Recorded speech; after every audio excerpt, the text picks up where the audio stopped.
This is AC13. That's the breaker for it. This is a water source. That's a condensing coil, which is water inside that coil, and inside that coil there's another coil which is filled with refrigerant. So refrigerant travels, goes to the coil and comes back here to the evaporation coil, evaporator, and that's a compressor. And the condensing coil, with the help of water, takes the heat out of this system to the cooling tower,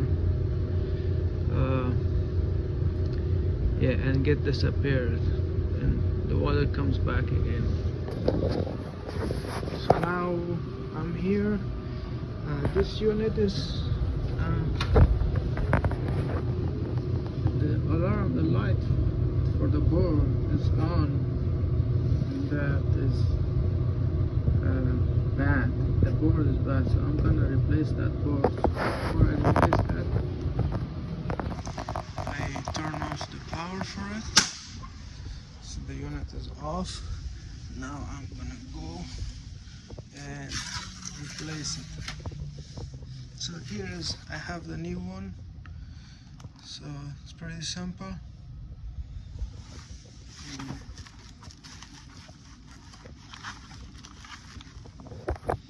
So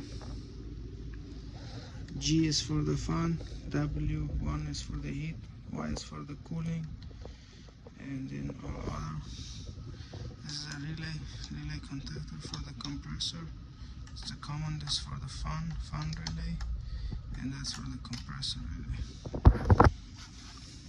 So basically I'm gonna take one out, one by one.